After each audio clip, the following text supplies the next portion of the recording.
कल्पना कीजिए हिमालय की तलहटी का एक बहुत ही घना जंगल है।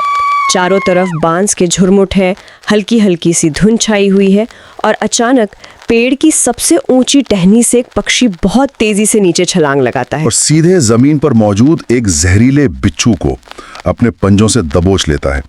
मतलब पलक झपकते ही वो उसे निगल जाता है। बिल्कुल। अब ये सुनकर ऐसा लगता है ना जैसे किसी बाज या चील की बात हो रही हो, लेकिन नहीं, ये कोई बाज नहीं है, ये एक मुर्गा है। हाँ, एक ऐसा मुर्गा जिसे हम आमतौर पर बहुत ही कमजोर या डरपोक मानते हैं। सही कहा। और आज की हमारी ये जो खास चर्चा है वो दुनिया के सबसे आम लेकिन सबसे ज्यादा गलत समझे जाने वाले इसी पक्षी की जड़ों की तलाश में है। हम गहराई से देखने वाले हैं रेड जंगल फॉल यानी जंगली मुर्गे की कहानी को, जिसे विज्ञान और इतिहास की दुनिया में एक लिविंग लीजेंड यानी जीवित किंवदंती का दर्जा दिया गया है। हाँ, लिविंग लेजेंड। और आज हम खेतों या पोल्ट्री फार्म की दुनिया से बाहर निकलकर सीधे उत्तराखंड, मध्य प्रदेश और छत्तीसगढ़ के उन घने जंगलों में जाने वाले हैं। हम जानेंगे कि हमारे घरों के आसपास दिखने वाले इन मुर्गों में उस प्राचीन जंगल के कौन से गहरे रहस्य आज भी छिपे हुए हैं। और ये जानना बहुत जरूरी है, क्योंकि इस पक्षी को लिविंग लेजेंड कहना मतलब ये सिर्फ कोई बोलने की बात नहीं है। इसके पीछे एक बहुत ही गहरा वैज्ञानिक और ऐतिहासिक आधार है। तो आप कहेंगे कि ये सिर्फ एक आम जानवर नहीं है? बिल्कुल नहीं। रेड जंगल फाउल सिर्फ एक जंगली पक्षी नहीं है। आप इसे एक ऐसा जीवित जीवाश्म मान सकते हैं जिसने मानव सभ्यता के पूरे विकास क्रम को बहुत करीब से देखा है। और सिर्फ देखा ही नहीं है, उसमें एक बहुत अहम भूमिका भी निभाई है। अच्छा, मतलब कृषि क्रांति से लेके आज की जो हमारी आधुनिक दुनिया है उस पूरे सफर में? जी। अगर हम इस पक्षी के अस्तित्व को इतिहास के नजरिए से देखें तो मानव विकास की जो कहानी है वो इसके बिना एकदम अधूरी है। ये समझना वाकई बहुत दिलचस्प है कि जो पक्षी आज हमारी रोजमर्रा की जिंदगी का इतना सामान्य सा हिस्सा बन चुका है, हाँ, जिसे हम रोज देखते हैं, वो असल में अपने मूल रूप में कितना खूंखार और आत्मनिर्भर है। बिल्कुल, खूंखार और आत्मनिर्भर। और जब हम इस मूल रूप की बात करते हैं ना, तो मेरे दिमाग में सबसे पहला सवाल यही आता है कि ये असली जंगली मुर्गा आखिर दिखता कैसा है? क्योंकि हमारी जो छवि बनी हुई है वो तो पोल्ट्री फार्म वाली है। हाँ, वही तो। जो मुर्गे हम आमतौर पर फार्म या बाड़ों में देखते हैं वे तो बहुत ही सुस्त और भारी भरकम से होते हैं। मतलब अगर मैं एक तुलना करूं तो पोल्ट्री फार्म के मुर्गे मुझे काउच पोटैटो की तरह लगते हैं, एकदम आलसी, भारी और बस एक ही जगह बैठे रहने वाले। सही कह रही हैं आप। लेकिन इसके उलट ये जो असली जंगली मुर्गा है ये अपनी शारीरिक बनावट में किसी ओलंपिक एथलीट जैसा नजर आता है। अरे वाह, ओलंपिक एथलीट। हाँ, ये ओलंपिक एथलीट वाली छवि एकदम सटीक बैठती है इस पर। एक वयस्क नर जंगली मुर्गे की जो बनावट होती है ना, वो पूरी तरह से सर्वाइवल यानी जंगल में किसी भी हाल में जीवित रहने की कला के लिए विकसित हुई है। तो वो दिखता कैसा है? मतलब उसका शरीर कैसा होता है? इसका शरीर बहुत ही गठीला, छर्रारा और एकदम चुस्त होता है। इसके गले और पीठ पर सुनहरे और नारंगी रंग के लंबे पंख होते हैं और जब घने जंगल में इन पंखों पर सूरज की रोशनी पड़ती है तो ये एकदम किसी धातु या सोने की तरह चमकते हैं। अच्छा, सोने की तरह। और वो जो उसकी पूंछ और कलगी होती है? इसकी पूंछ काफी लंबी और गहरी काली होती है जिसमें नीले और हरे रंग की एक बहुत ही खास मेटालिक चमक दिखाई देती है और सिर पर वही जानी पहचानी गहरे लाल रंग की कलगी होती है। लेकिन एक बात बताइए, जंगल में इतनी चमक दमक का क्या काम? क्या ये सिर्फ सुंदरता के लिए है? नहीं नहीं, प्रकृति में कुछ भी सिर्फ सुंदरता के लिए नहीं होता। नर का ये जो आकर्षक रूप है ये दरअसल जेनेटिक फिटनेस का एक तरह का विज्ञापन है। विज्ञापन? वो कैसे? मतलब ये मादाओं को ये बताने का एक तरीका है कि देखिए, मैं बीमारियों से एकदम मुक्त हूँ, मुझ में बहुत ताकत है और मेरे जो जीन है वो आने वाली पीढ़ी के लिए सबसे बेहतरीन है। ये ध्यान खींचने का एक प्राकृतिक तरीका है। समझ गई। लेकिन यहीं पर मुझे प्रकृति का एक बहुत ही शानदार विरोधाभास देखने को मिलता है। कैसा विरोधाभास? मतलब नर जहां एक तरफ पूरे जंगल का ध्यान अपनी ओर खींचने की कोशिश कर रहा है इतनी चमक दमक के साथ, वहीं जो मादा जंगली मुर्गी है उसका व्यवहार और रूप इसके बिल्कुल उलट होता है। बिल्कुल एकदम अलग। मैंने पढ़ा है कि उसका पूरा शरीर मिट्टी जैसे भूरे, मटमैले और धब्बेदार रंग का होता है। मतलब वो किसी भी तरह की चमक दमक से बिल्कुल दूर रहती है। ऐसा क्यों? यहाँ विकासवाद यानी इवोल्यूशन का सिद्धांत बहुत ही स्पष्ट रूप से काम कर रहा है। असल में नर और मादा की जो जीवन शैली है और उनके सामने जो जंगल की चुनौतियां हैं वो बिल्कुल अलग अलग हैं। अच्छा, तो मादा की चुनौतियां क्या है? मादा के ऊपर अपनी प्रजाति को आगे बढ़ाने की सबसे बड़ी जिम्मेदारी होती है। वसंत के मौसम में उसे जमीन पर सूखी घास और पत्तियों के बीच बैठकर पूरे 21 दिनों तक अंडे सेने होते हैं। बाप रे, 21 दिन? वो भी जंगल के फर्श पर? हाँ, अब आप खुद सोचिए, जंगल के फर्श पर एक ही जगह इतने लंबे समय तक बैठे रहना तो सीधे सीधे मौत को दावत देने जैसा है ना। बिल्कुल। ऊपर आसमान में चील मंडरा रही होगी, जमीन पर लोमड़ी और सांप घूम रहे होंगे। एकदम सही। ऐसे में उसका वो जो भूरा और धब्बेदार रंग है वो एक अभेद्य छलावरण यानी कैमोफ्लाज का काम करता है। मतलब वो वातावरण में घुल मिल जाती है। जी, यह रंग उसे सूखे पत्तों और मिट्टी के बैकग्राउंड में इस कदर मिला देता है कि कोई शिकारी अगर कुछ फीट की दूरी से भी गुजरे ना तो भी वो उसे पहचान नहीं पाएगा। उसकी ये साधारण सी बनावट उसकी कमजोरी नहीं है, बल्कि वही उसकी सबसे बड़ी ढाल है। ये देखना सच में अद्भुत है कि कैसे एक ही प्रजाति के दो जीवों ने जंगल में बचने के लिए बिल्कुल विपरीत रणनीतियां अपनाई हैं। एक चमक कर अपना वर्चस्व बना रहा है और दूसरी छुप कर अपना और अपने अंडों का अस्तित्व बचा रही है। प्रकृति का संतुलन ही कुछ ऐसा है। बिल्कुल।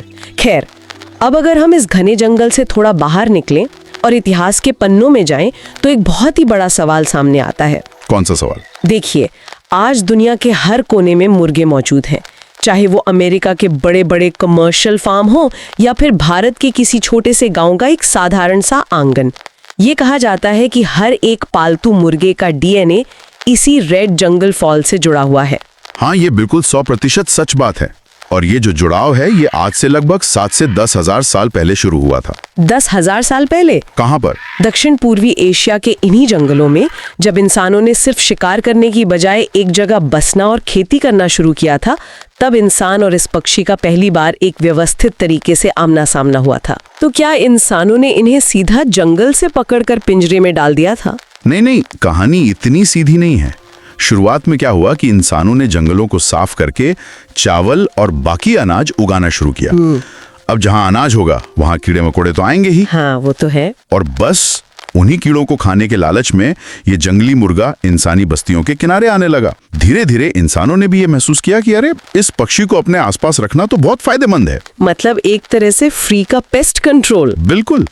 ये न सिर्फ फसलों के कीड़े खाता था, बल्कि इसके अंडे और मांस इंसानों के लिए भोजन का एक बहुत ही स्थिर और सुलभ स्रोत बन सकते थे। तो बस यहीं से इसके पालतू बनने की जो लंबी प्रक्रिया थी वो शुरू हो गई। यानी ये सिर्फ इंसानों द्वारा किसी जानवर को पकड़ने या गुलाम बनाने की कहानी नहीं है, बल्कि ये एक तरह का आपसी तालमेल था। लेकिन पता है, जो बात मुझे सबसे ज्यादा चौंकाती है वो क्या है? क्या? वो है इनका जेनेटिक कनेक्शन। स्रोतों में एक बहुत ही कमाल की बात कही गई है कि आज के हमारे जो पालतू मुर्गे हैं, उनका सॉफ्टवेयर अपडेट आज भी उस प्राचीन जंगल से आ रहा है। हाँ, ये बहुत ही सटीक उदाहरण है। मतलब सोचिए जरा, आज के किसी भी मुर्गे का जो रिमोट कंट्रोल है वो असल में 10,000 साल पुराने उस जंगली पूर्वज के पास है। जब कोई साधारण सा मुर्गा आज भी जमीन को कुरेदता है, तो क्या वो असल में अपने उसी प्राचीन डीएनए के निर्देश का पालन कर रहा होता है? बिल्कुल सही कह रही हैं आप। वो जो रिमोट कंट्रोल वाली बात है ना, वो वास्तव में उन गहरी आनुवांशिक प्रवृत्तियों को दिखाती है जो हजारों सालों के बाद भी पूरी तरह से खत्म नहीं हुई हैं। मतलब वो आदतें उनके खून में बसी हैं। जी, जब आप आज के किसी पालतू मुर्गे को दाना चुगते या अपने पंजों से जमीन कुरेदते हुए देखती हैं, तो आपको लगता होगा कि वो बस यूं ही खाना ढूंढ रहा है, लेकिन असल में वो अपनी उस पुरानी आदत को दोहरा रहा होता है जो उससे जंगल की सख्त जमीन के नीचे छिपे कीलों और बीजों को निकालने के लिए विकसित करनी पड़ी थी। अरे वाह! पालतू बनने के बावजूद उस पक्षी के अंदर वो जंगली ब्लूप्रिंट आज भी पूरी तरह से मौजूद है। बस फर्क इतना है कि हमारी दी हुई सुख सुविधाओं और बाड़े की सुरक्षा के कारण अब वो ब्लूप्रिंट पूरी तरह से सक्रिय नहीं हो पाता। तो वो क्षमताएं सोई हुई हैं। लेकिन एक मिनट, अगर हम उस जंगली ब्लूप्रिंट की गहराइयों में जाएं और ये देखें कि असली जंगल में रहने वाले इस रेड जंगल फाउल की रोजमर्रा की जिंदगी कैसी है, तो मुझे लग रहा है कि मुझे मुर्गों को लेकर अपनी जो पूरी समझ है ना, उसी को चुनौती देनी पड़ेगी। ऐसा क्यों लग रहा है आपको? अरे, अभी थोड़ी देर पहले हमने शुरुआत में बिच्छू वाले जिस उदाहरण की बात की थी, मैं उसी पर वापस आना चाहती हूँ। मुझे सच में ये बात हजम नहीं हो रही है। मतलब मुर्गा और उड़ना, वो भी किसी ऊंचे पेड़ की टहनी तक। हाँ, ये सुनकर थोड़ा अजीब जरूर लगता है। और छोटे सांपों या बिच्छुओं का शिकार करना, मतलब हम तो मुर्गों को हमेशा से ऐसे जीव के रूप में देखते आए हैं जो सिर्फ जमीन पर भागते हैं, थोड़ा सा खतरा महसूस होने पर डर कर इधर उधर छिपने की कोशिश करते हैं। ये सांप मारने वाली निंजा जैसी हरकतें उनके शरीर के हिसाब से कुछ ज्यादा नहीं हो गईं? मैं समझ सकता हूँ कि ये दिमाग चकराने वाली बात लगती है, लेकिन ये उलझन हमें इसलिए होती है क्योंकि हमने मुर्गों को हमेशा सिर्फ पिंजरों या बाड़ों के सुरक्षित माहौल में ही देखा है। एक बार आप जंगल के नजरिए से सोचकर देखिए। ठीक है, बताइए। वहां जंगल में उन्हें कोई बना बनाया दाना प्लेट में सजाकर नहीं देता। वहां उन्हें अपना खाना खुद खोजना पड़ता है, और वो भी एक ऐसे खतरनाक माहौल में जहां हर कदम पर एक शिकारी उनकी ताक में बैठा है। मतलब हर दिन मौत से सामना होता है? बिल्कुल। इसीलिए जंगली मुर्गों की मांसपेशियां बहुत मजबूत होती हैं। वे जमीन पर गिरे फल, बीज और दीमक तो खाते ही हैं, लेकिन सरवाइव करने के लिए उन्हें बहुत उच्च मात्रा में प्रोटीन की भी जरूरत होती है। सामने कोई छोटा सांप या जहरीला बिच्छू आता है तो वे डरकर भागते नहीं हैं। वे अपने बेहद तेज रिफ्लेक्स और अपनी मजबूत चोंच का इस्तेमाल करते हैं। लेकिन उन्हें डंक मारने का डर नहीं होता? बिच्छू तो बहुत जहरीला होता है। प्रकृति ने उन्हें इसका भी बचाव दिया है। उनके पैरों पर जो सख्त स्केल्स या शल्क होते हैं ना, वे उन्हें सांप या बिच्छू के डंक से बचा लेते हैं।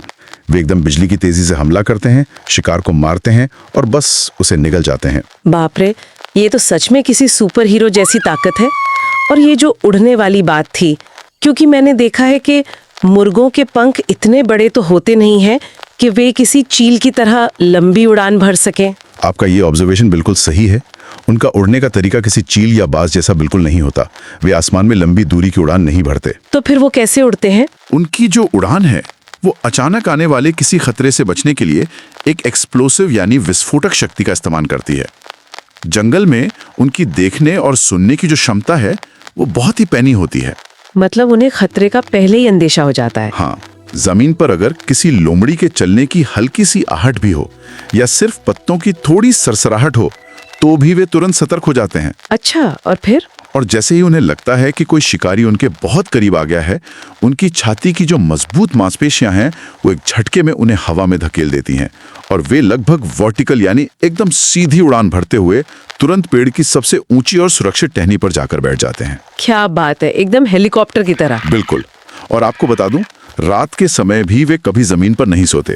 वे हमेशा इन्हीं ऊंची टहनियों पर अपना बसेरा करते हैं ताकि सोते समय वे शिकारियों की पहुंच से दूर रह सकें। ये उनकी सबसे महत्वपूर्ण सर्वाइवल स्किल है। तो ये बात बिल्कुल साफ है कि एक अकेले व्यक्ति के तौर पर ये पक्षी शारीरिक रूप से बहुत मजबूत और फुर्तीला है। लेकिन जंगल का एक कड़ा नियम ये भी तो है कि कोई भी जीव बिल्कुल अकेला रहकर बहुत लंबे समय तक जीवित नहीं रह सकता। हाँ, जंगल में सर्वाइवल के लिए एक समूह की जरूरत तो होती ही है। और मैंने पढ़ा है कि इन मुर्गों का जो सामाजिक ढांचा होता है वो किसी मिलिट्री या सेना के अनुशासन से कम नहीं लगता। यहाँ चर्चा में एक बहुत ही दिलचस्प शब्द सामने आता है, पेकिंग ऑर्डर। Pecking order? जी, पेकिंग ऑर्डर। ये एक ऐसा नियम है जो तय करता है कि इस पूरे समूह में किसकी क्या हैसियत होगी। क्या आप इसके बारे में थोड़ा और बताएंगे? जरूर। पेकिंग ऑर्डर वास्तव में एक बहुत ही सख्त पदानुक्रम या जिसे हम हायरार्की कहते हैं वो है। एक समूह में हमेशा एक मुख्य और सबसे ताकतवर नर होता है जिसे हम आसानी से अल्फा कह सकते हैं। अल्फा नर, ठीक है। उसके साथ कई मादाएं होती हैं और उनके चूजे होते हैं। अब इस पूरे समूह में हर एक पक्षी की जगह बिल्कुल तय होती है। जगह तय होने से आपका क्या मतलब है? मतलब खाने तक सबसे पहली पहुंच किसकी होगी या सबसे सुरक्षित जगह पर रात को कौन सोएगा, ये सब इसी पैकिंग ऑर्डर से तय होता है। और ये तय कौन करता है? ये ऑर्डर वो आपस में चौंच मारकर या लड़कर स्थापित करते हैं। जो सबसे ताकतवर है वो सबसे ऊपर है और जो बेचारा कमजोर है उसे बस अपनी बारी का इंतजार करना पड़ता है। अरे, ये तो बहुत ही क्रूर व्यवस्था लगती है मुझे। मतलब अगर कोई कमजोर है तो उसे हमेशा पीछे ही रहना पड़ेगा। सतह से देखने पर यह हमें थोड़ा क्रूर लग सकता है, लेकिन जंगल के पारिस्थितिकी तंत्र में यानी इकोसिस्टम में इसका एक बहुत बड़ा और अहम उद्देश्य है। वो क्या? देखिए, जो अल्फा नर सबसे ऊपर है उसे सिर्फ विशेषाधिकार या फायदे नहीं मिलते, उसके कंधों पर सबसे बड़ी जिम्मेदारी भी होती है। कैसी जिम्मेदारी? जब भी समूह पर कोई जानलेवा खतरा आता है, चाहे वो कोई शिकारी लोमड़ी हो या कोई दूसरा नर हो जो उस इलाके पर कब्जा करना चाहता हो, तो ये अल्फा नर ही होता है जो सबसे आगे आकर लड़ता है। मतलब वो एक लीडर की तरह फ्रंट से लीड करता है। बिल्कुल, वो अपने इलाके और अपनी मादाओं की रक्षा के लिए अपनी जान तक की बाजी लगा देता है। ये जो अनुशासन है, ये सुनिश्चित करता है कि समूह का नेतृत्व हमेशा सबसे मजबूत और योग्य पक्षी के हाथों में हो, ताकि मुसीबत के वक्त पूरे समूह के जीवित रहने की संभावना बनी रहे।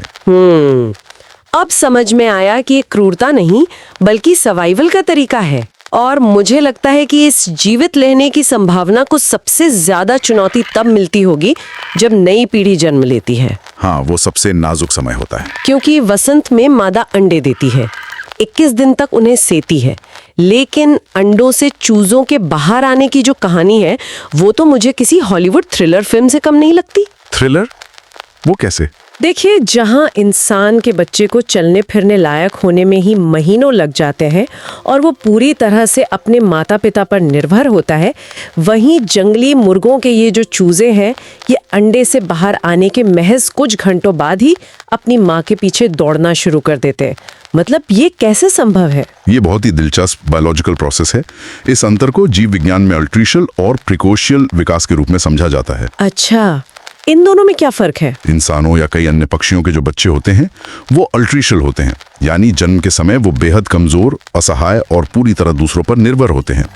लेकिन जंगली मुर्गों के जो चूजे हैं वे प्रिकॉशियल होते हैं। प्रिकॉशियल मतलब जो जन्म से ही तैयार होते हैं। जी, और ये जंगल की कठोरता का सीधा परिणाम है। आप सोचिए, जंगल के फर्श पर एक छोटा सा चूजा किसी भी शिकारी के लिए तो एक बहुत आसान स्नैक है ना। बिल्कुल, कोई भी उसे आसानी से खा सकता है। अगर वो जन्म के बाद कई दिनों तक अपने घोंसले में ही पड़ा रहे तो उसका बचना तो लगभग नामुमकिन है। इसीलिए विकासवाद ने उन्हें ऐसा बनाया है कि वे अंडे से लगभग पूरी तरह विकसित होकर ही बाहर निकलते हैं। तो क्या उनकी आंखें जन्म से ही खुली होती हैं? हाँ, उनकी आंखें पूरी तरह खुली होती हैं, शरीर पर सुरक्षा के लिए रोए होते हैं और कुछ ही घंटों के भीतर उनके पैर इतने मजबूत हो जाते हैं कि वे खतरे को भांपकर अपनी माँ के साथ झाड़ियों में तेजी से छिप सकें या भाग सकें। कमाल है। ये आत्मनिर्भरता उनके लिए कोई विकल्प नहीं है, ये उनकी सबसे बड़ी जरूरत है। इतना सब जानने के बाद तो ये पक्षी सच में मुझे किसी सुपर बर्ड जैसा महसूस हो रहा है। मतलब 10,000 सालों का इतिहास, गजब का छलावरण, सांपों को मारने की ताकत, एकदम ऊंची उड़ान भरने की क्षमता और इतना अनुशासित समाज। हाँ, गुण तो इनमें बेहिसाब हैं। तो एक ऐसी प्रजाति जो इतनी मजबूत है, उसे तो प्रकृति के हर खतरे से बहुत आसानी से पार पा लेना चाहिए।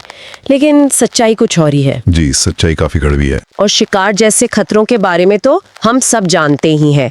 सीधी सी बात है, जब जंगल ही नहीं रहेंगे तो जंगली जानवर भी कहाँ बचेंगे। हाँ, सही कहा। लेकिन एक और खतरा है जो बाहर से बिल्कुल दिखाई नहीं देता, जो एकदम चुपचाप इस प्रजाति की जड़ों को खोखला कर रहा है। उसे जेनेटिक पोल्यूशन या आनुवांशिक प्रदूषण कहा जाता है। हाँ, ये जेनेटिक पोल्यूशन आज के समय में इस प्रजाति के लिए सबसे बड़ा और सबसे जटिल खतरा बन चुका है। लेकिन ये होता क्या है? क्योंकि प्रदूषण सुनते ही तो दिमाग में धुआं या कचरा आता है। इसे समझना थोड़ा मुश्किल हो सकता है, क्योंकि इसमें पेड़ों का कटना या शिकारियों की गोलियों की आवाज शामिल नहीं है। ये बहुत ही खामोशी से होता है। तो ये काम कैसे करता है? देखिए, जैसे जैसे इंसानी आबादी बढ़ रही है, हमारे गांव और हमारे खेत घने जंगलों के बिल्कुल करीब पहुंच गए हैं। अब लोग अपने घरों में जो सामान्य पोल्ट्री के मुर्गे पालते हैं, वे दाना चुगते चुगते अक्सर जंगल के किनारों तक भटक जाते हैं। और फिर वो जंगली मुर्गों से मिलते होंगे। बिल्कुल। और जब ये पालतू मुर्गे असली जंगली मुर्गों के संपर्क में आते हैं तो वे उनके साथ प्रजनन करने लगते हैं, यानी ब्रीडिंग करते हैं। अच्छा, तो क्या इसका मतलब ये है कि हम एक बहुत ही शुद्ध और प्राचीन चीज के खत्म होने की बात करें? जी, बिल्कुल ऐसा ही हो रहा है। अगर मैं इसे एक एनालॉजी से समझाऊं, मान लीजिए एक ऐसी भाषा है जो हजारों सालों से बिल्कुल शुद्ध रूप में बोली जा रही है, जिसका अपना एक बहुत ही जटिल और खूबसूरत व्याकरण है। बहुत अच्छा उदाहरण है, बताइए। लेकिन अचानक उस भाषा में आधुनिक इंटरनेट की स्लैंग या बहुत सारे शॉर्टकट्स मिलने लग जाएं। शुरू शुरू में तो वो भाषा काम करती है, लोग एक दूसरे को समझ लेते हैं, लेकिन कुछ पीढ़ियों के बाद क्या होता है कि लोग उस पुरानी भाषा के असली व्याकरण और उसकी गहराई को पूरी तरह से भूल जाते हैं और अंत में वो पुरानी भाषा हमेशा हमेशा के लिए अपनी पहचान खो देती है। क्या ये जेनेटिक पोल्यूशन ठीक वैसा ही है? ये तुलना स्थिति की गंभीरता को बहुत ही बेहतरीन तरीके से समझाती है। जब उस 10,000 साल पुराने शुद्ध जंगली डीएनए में हमारे आज के पालतू मुर्गों का वो कमजोर और सुस्त डीएनए मिल जाता है, तो क्या होता है? तो जो नई पीढ़ी पैदा होती है वो देखने में तो शायद आपको थोड़ी बहुत जंगली लगे, लेकिन उसके भीतर से वो जो असली सर्वाइवल सॉफ्टवेयर था वो पूरी तरह से करप्ट हो चुका होता है। मतलब उनकी वो सारी क्षमताएं खत्म होने लगती हैं जिनके बारे में हमने भी बात की, वो उड़ना, वो शिकार बिल्कुल करना। हमारे पालतू मुर्गों ने हजारों सालों से इंसानी सुरक्षा में रहते हुए अपने बहुत से प्राकृतिक गुण हमेशा के लिए खो दिए हैं। उनके उड़ने की मांसपेशियां अब कमजोर हो चुकी हैं, और वो खतरे को भांपने वाली वो बात, भी आसमान से आने वाले खतरे को भांपने की उनकी सतर्कता लगभग खत्म हो गई है, और बीमारियों से लड़ने की उनकी जो प्राकृतिक प्रतिरोधक क्षमता थी वो भी बहुत कम हो गई है। तो जब ये कमजोर डीएनए जंगली डीएनए के साथ मिलता है तो क्या होता है? तो आने वाली पीढ़ियों के चूजों में अचानक से उड़ने की वो ताकत नहीं रहती। जब कोई तेंदुआ या चील हमला करती है तो वे तुरंत प्रतिक्रिया नहीं कर पाते। धीरे धीरे पूरा का पूरा जंगली झुंड शिकारियों का बहुत आसान शिकार बनने लगता है। हे भगवान, ये तो बहुत ही डरावना है। ये प्रदूषण उनके प्राकृतिक हथियारों को उनसे छीन रहा है। और सबसे बड़ी त्रासदी तो ये है कि एक बार ये जेनेटिक मिलावट हो गई ना, तो आप उसे वापस शुद्ध नहीं कर सकते। मतलब वो हमेशा के लिए खत्म। हाँ, वो असली जंगली नस्ल हमेशा के लिए लुप्त हो जाती है। ये वाकई एक बहुत ही डरावनी और सोचने पर मजबूर करने वाली तस्वीर है। मतलब एक तरफ हमारे पास वो पक्षी है जिसने पूरी मानव सभ्यता के विकास में हमारी इतनी मदद की, बिल्कुल, जिससे हमने इतना करीब से पाला, जिसे हम आज भी सिर्फ एक अलार्म क्लॉक मानते हैं जो हमें सुबह बांग देकर उठाता है। लेकिन जो पक्षी पूरी दुनिया को समय का पाबंद होना सिखाता रहा है, आज उसके खुद के अस्तित्व का समय ही खत्म होता जा रहा है। हमने एक साधारण से दिखने वाले जीव को हमेशा इतने हल्के में लिया। लेकिन जब हम उसकी गहराई में गए तो पता चला कि वो विकासवाद, इतिहास और प्रकृति के संतुलन का कितना अद्भुत चमत्कार है। बिल्कुल सही कहा आपने। यही कारण है कि इस रेड जंगल फॉल का संरक्षण सिर्फ किसी एक पक्षी को बचाने की बात नहीं है, यह हमारे अपने इतिहास के एक जीवित पन्ने को बचाने की बात है। जब हम किसी प्रजाति के शुद्ध आनुवांशिक रूप को खो देते हैं तो हम असल में उस लाखों साल की विकास प्रक्रिया को मिटा देते हैं जिसने उसे उस जंगल में टिके रहने के लायक बनाया था। ये हमारे लिए एक बहुत बड़ी चेतावनी भी है कि हमारी इंसानी गतिविधियों का असर प्रकृति पर कितने गहरे और अदृश्य तरीकों से पड़ सकता है। जी बिल्कुल। खैर, आज की चर्चा बहुत ही शानदार रही और इसी बात पर मैं इस पूरी चर्चा को एक बहुत ही अजीब लेकिन गहरे सवाल के साथ मोड़ना चाहती हूँ। बताइए, क्या सवाल है? हमने अभी जेनेटिक पोल्यूशन की बात की कि कैसे पालतू मुर्गे जंगल में जाकर जंगली मुर्गों को कमजोर कर रहे हैं, लेकिन जरा इसके बिल्कुल उलट सोचिए। मतलब? अगर हम आज के अपने उन सबसे सुस्त, भारी भरकम काउच पटेटो वाले पालतू मुर्गों को उठाएं और उन्हें वापस उसी घने प्राचीन हिमालय के जंगल में छोड़ दें। अच्छा। हाँ, उनके आसपास कोई बाड़ा ना हो, कोई उन्हें दाना देने वाला ना हो, सिर्फ और सिर्फ जंगल हो और उसके खूंखार शिकारी हो, तो क्या आपको लगता है कि पीढ़ियों बाद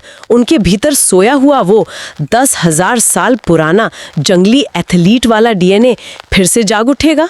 ये तो बहुत ही गहरा सवाल है। क्या वे फिर से हवा में उड़ना, बिच्छुओं का शिकार करना और अपना वो सख्त पैकिंग ऑर्डर बनाना सीख जाएंगे? या फिर हजारों सालों तक हमारी दीवी सुख सुविधाओं और सुरक्षा की आदत में पड़कर वे अपने उस असली, खूंखार और अजय जंगली रूप को हमेशा हमेशा के लिए भूल चुके हैं? क्या विकासवाद के उस रिमोट कंट्रोल में अभी भी इतनी बैटरी बची है कि वो वापस जंगल का राजा बन सके? इस सवाल के साथ हम आपको यहीं छोड़ते हैं। इस पर जरूर विचार कीजिएगा।